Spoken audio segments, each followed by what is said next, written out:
Good day, everyone. We are going to discuss the dissociative disorder, which would be, or my group would be Miss Jen Megan D. Andrade, Miss Shekinah Eunice F. Arroyo, and Mr. Leandro Bulanon. Next slide. So the process, or we're going to discuss the disease process, then followed by the types of dissociative disorders. Next would be the signs and symptoms. And lastly would be the treatment or the therapy. Next. So the first part is the disease process, which would be discussed by Mr. Bulanon. Thank you, Kim. Good day, everyone. My name is Leandro Balanon.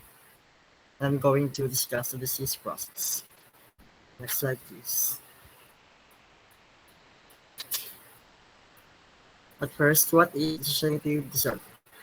Dissociative disorder are mental disorders that involve experiencing a disconnection and lack of continuity between thoughts, memories, surroundings, actions, and identity.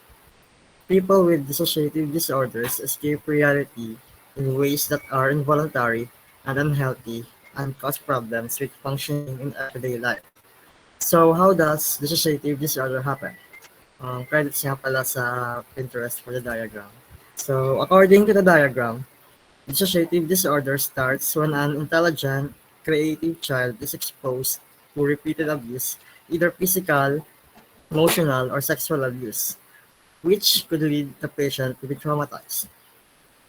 And then, dissociative disorder usually develop as a reaction to trauma and help keep difficult memories at bay.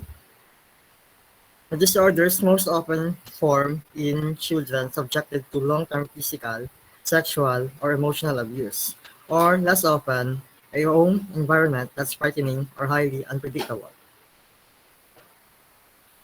Symptoms ranging from amnesia to alternate identities depend in part on type of dissociative disorder that a patient have. Stress can worsen symptoms, making them more obvious. And then, the patient can no longer handle the abuse, which dissociation begins to happen. So, dissociation, according to Google, is a separation of personality parts or mental processes from conscious thought. Or in layman's term, it is zoning out. But when is dissociation a disorder? It becomes a disorder when it is used as a way to avoid stressful events or feelings. For example, someone loses their memories of a painful experience like rape, child abuse, etc. Or the lost memory of identity because of a traumatic experience event. So ayun nga, dissociation begins to happen, then the mind becomes fragmented, and then the patient develops a type of dissociative disorder. And different types of dissociative disorder will be discussed by Megan Andrade.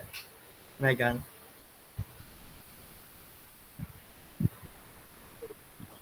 Hello. So next slide, please. So good day. I'm John Megan Andrade, and I will be talking about the types of dissociative disorder. So there are mainly four types, which are the dissociative identity disorder, the dissociative amnesia, the depersonalization or the derealization disorder, and the dissociative view. So first, we'll have the dissociative identity disorder. This is formerly known or termed as the multiple personality disorder and is characterized by switching to alternate or different identities. A person with this condition may feel the presence of two or more people talking or living inside their head, and they may feel that they are possessed by other identities. And each of these identities may have a unique name, personal history, and characteristics, including differences in voice, gender, and mannerisms. There are also differences in how familiar each identity is with the others. Next is the dissociative amnesia. The main symptom of this type of dissociative disorder is the memory loss that's more severe than the normal forgetfulness and that can be explained by a medical condition. A person with this condition can't recall information about themselves or events and people in their own lives, especially from a traumatic time or scene. An episode of this amnesia usually occurs suddenly and may last minutes, hours, or rarely months or years and does not have any particular age of onset. And episodes can occur periodically throughout their lives. Now we'll have the despersonalization and the derealization. Despersonalization are the feelings of unreality or of being detached from one's own mind, body, or self. It is as if one is an observer of rather than a participant in their own life events, while the realization are those feelings of unreality or of being detached from one's surroundings. So people and things may not seem real. Now, one or both of the following conditions can exist in the same person in a recurring pattern over a long period of time.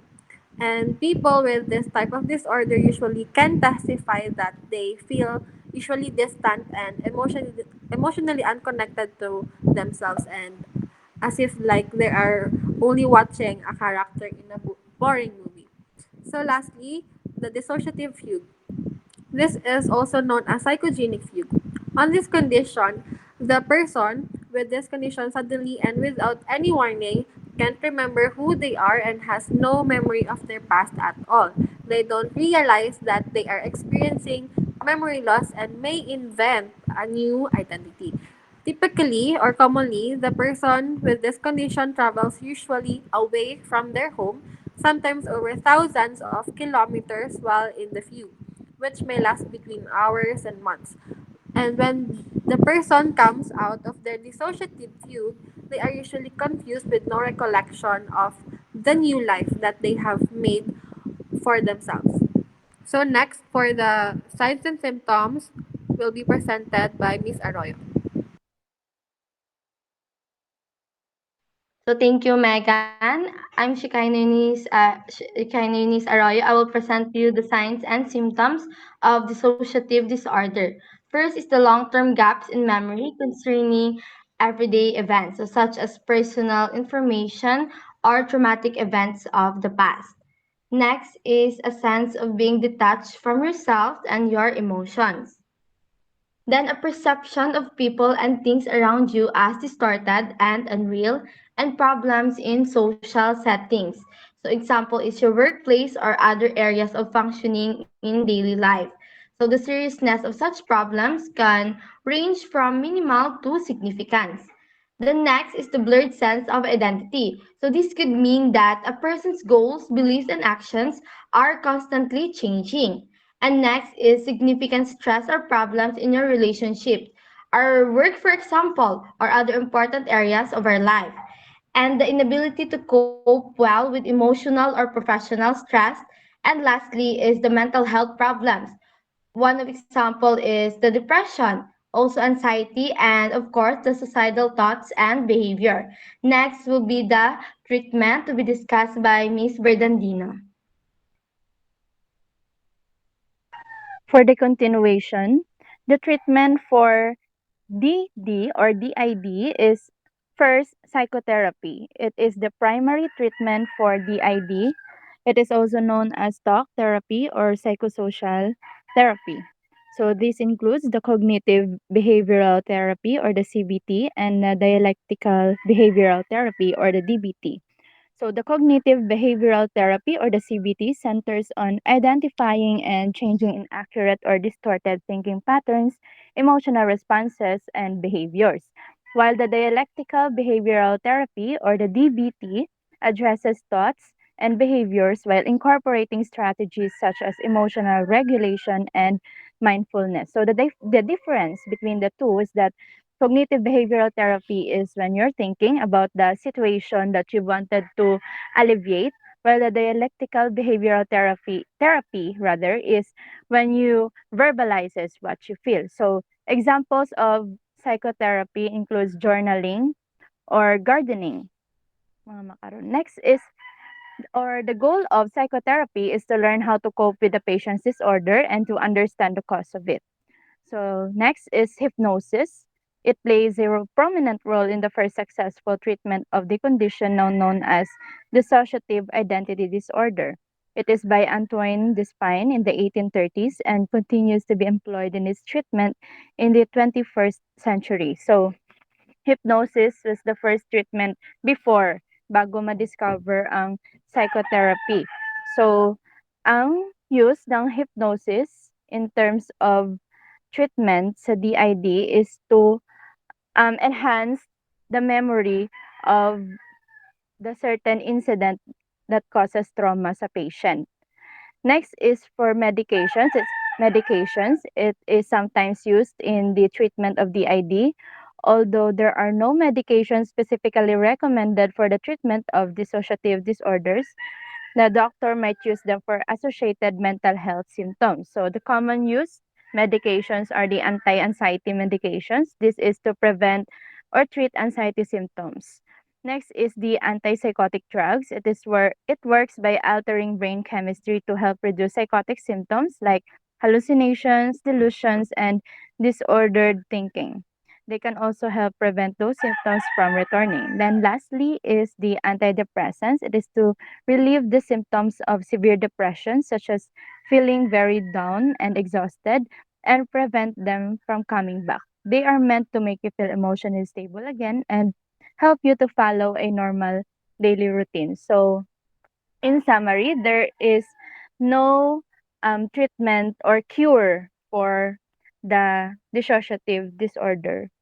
But ang important lang or ang goal lang talaga ng treatment is for them to accept their disorder. And that would be all for our group. Thank you, and I hope you've learned something.